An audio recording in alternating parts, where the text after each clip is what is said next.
Assalamualaikum.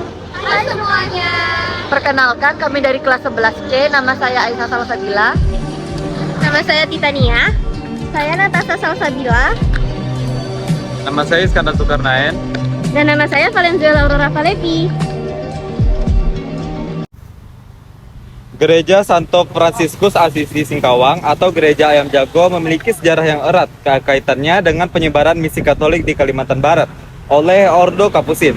Gereja ini berawal dari stasi pertama di Singkawang pada tahun 1885. Kemudian bangunan utamanya dibangun 1926 sampai 1928 dengan arsitektur unik berpaduan gaya Eropa lokal serta ditetapkan sebagai cagar budaya pada tahun 2024. Makam Kapitan Bawasit Marican adalah salah satu situs bersejarah yang berada di kota Singkawang, Kalimantan Barat. Kapitan Bawasit Marican dikenal sebagai tokoh penting keturunan Arab yang berperan besar dalam penyebaran agama Islam dan pembangunan masyarakat Singkawang pada masa lampau. Masjid Raya ini pertama kali dibangun oleh seorang pedagang asal India bernama Bawasahid Maricar. Ketua Yayasan Masjid Raya Singkawang ini adalah Haji Ahmad Kismet, menjelaskan sejarah yang tercatat bahwa Bawasahid Maricar mendirikan masjid kecil untuk memenuhi kebutuhan ibadah kaum muslim yang datang dari India. Kala itu masjid ini dikenal dengan sebutan Masjid Tambi karena orang India sering dipanggil oleh sebutan Tambi.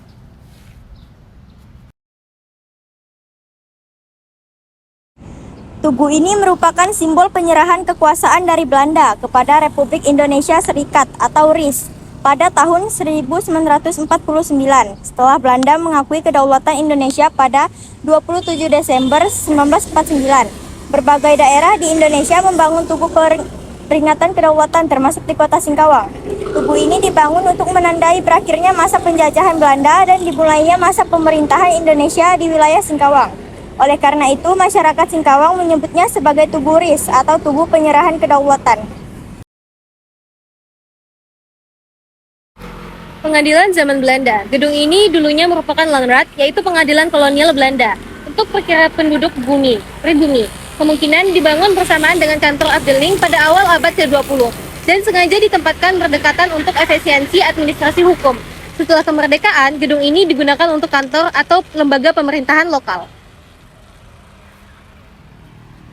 Bruder Singkawang didirikan oleh para bruder dari Kongregasi Bruder MTB yang datang ke Singkawang dan memulai karya pendidikan di sana.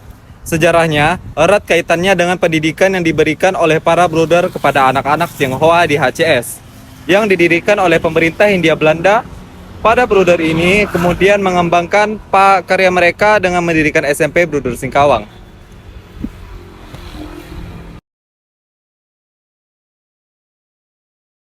Vihara Tridharma Bumi Raya adalah vihara tertua dan ikon di Singkawang. Didirikan sejak 1878 yang menjadi tempat ibadah umat Buddha, Tao, dan Konghucu.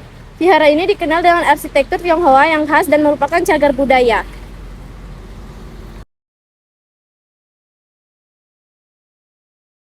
Rumah Marga Jia di Singkawang dibangun pada 4 Februari 1901 oleh Chia Siuxi sebagai tempat tinggal dan kantor dagang. Chia Hiap Seng, bangunan ini menjadi bukti sejarah perjuangan leluhur keturunan Tionghoa dalam membangun perekonomian Indonesia sebelum kemerdekaan. Menggunakan gaya arsitektur campuran timur dan barat dengan bahan dasar kayu ulin, saat ini rumah ini ditetapkan sebagai cagar budaya dan museum hidup di Singkawang.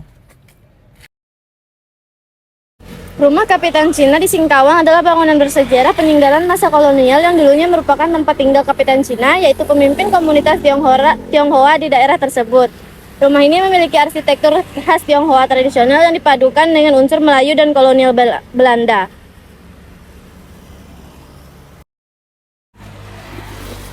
Kantor Afdeling Singkawang, kantor dinas LH. Bangunan ini merupakan kantor resmi pemerintahan sipil Belanda, Afdeling Singkawang, pusat administrasi dan pengawasan ekonomi kolonial. Dibangun sekitar awal abad ke-20, berarsitektur kolonial tropis dengan ventilasi besar. Setelah kemerdekaan, difungsikan sebagai kantor pemerintah daerah, kini menjadi kantor Dinas Lingkungan Hidup LH Kota Singkawang. Rumah Sakit Kusta Alverno di Singkawang, Kalimantan Barat, Didirikan oleh misi Katolik sekitar tahun 1914 sebagai tempat perawatan penderita kusta atas pemerintahan di kolonial Belanda. Dikelola oleh para suster Katolik, rumah sakit ini menjadi pusat pelayanan dan rehabilitas bagi penderita kusta lebih dari seabad. Setelah melayani selama 104 tahun, RS Kusta Alverno resmi ditutup pada 1 Maret 2021 dan kini beralih fungsi menjadi panti untuk eks-penderita kusta di bawah pengelolaan Keuskupan Agung Pontianak. Rumah Sakit DKT Singkawang atau Dinas Kesehatan Tentara merupakan rumah sakit militer yang dibangun pada masa awal kemerdekaan Indonesia. Awalnya rumah sakit ini didirikan untuk melayani kebutuhan kesehatan anggota TNI dan keluarganya. Namun seiring waktu juga melayani masyarakat umum. Kediaman asisten residen Belanda, mes daerah. Akhir 1800-an sampai awal 1900-an. Bangunan ini dibangun sekitar akhir abad ke-19 saat Belanda memperkuat administrasinya di wilayah Kalimantan Barat. Dulunya menjadi rumah dinas asisten residen Belanda, pejabat tinggi yang memimpin Afdeling Singkawang. Setelah Indonesia merdeka 1945, bangunan ini dialihfungsikan menjadi mes daerah atau rumah dinas pejabat pemerintah.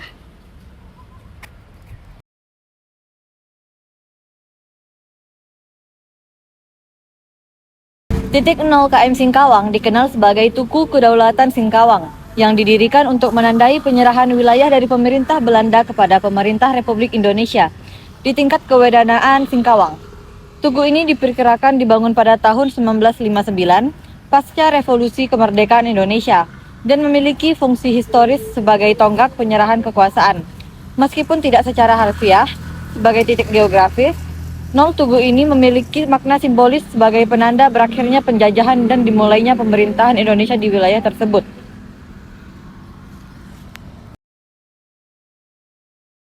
Kantor PM dibangun pada awal abad ke-20-an sebagai markas KNIL Koninklijk Nederlands Indisch Leger, tentara kerajaan Belanda di Hindia Timur.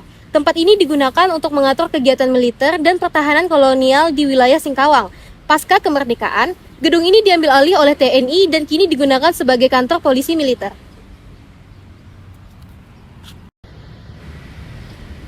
Menara air ini dibangun pada masa penjajahan Belanda sekitar tahun 1927. Tujuannya adalah untuk menyediakan air bersih bagi masyarakat dan kawasan pemerintahan kolonial. Pada masa itu, sistem distribusi air sudah menggunakan menara air atau water torrent untuk mengalirkan air melalui gaya gravitasi ke seluruh kota.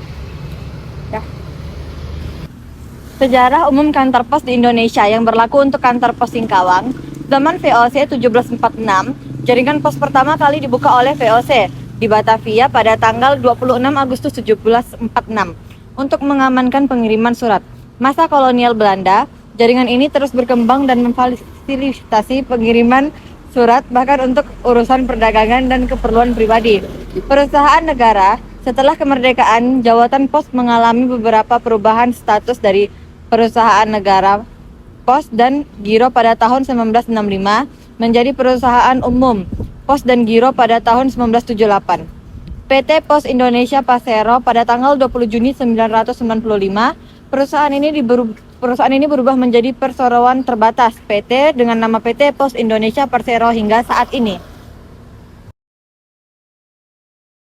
Perusahaan Aniem didirikan pada awal abad ke-20 di Belanda. Pada masa kolonial, Aniem mendapat konsesi dari pemerintah Hindia Belanda untuk membangun jaringan listrik di berbagai wilayah Nusantara. Di Kalimantan Barat, Aniem membangun pembangkit listrik kecil atau PLTD dan jaringan distribusi ke rumah-rumah serta kantor pemerintahan kolonial, termasuk di kota Singkawang. Sebelum listrik dikelola oleh pemerintah Indonesia atau PLN, Aniem adalah salah satu-satunya penyedia listrik di wilayah Singkawang dan Pontianak. Setelah Indonesia merdeka dan kedaulatan diserahkan, perusahaan ini dinasionalisasi dan aset-asetnya diambil alih oleh pemerintah Indonesia.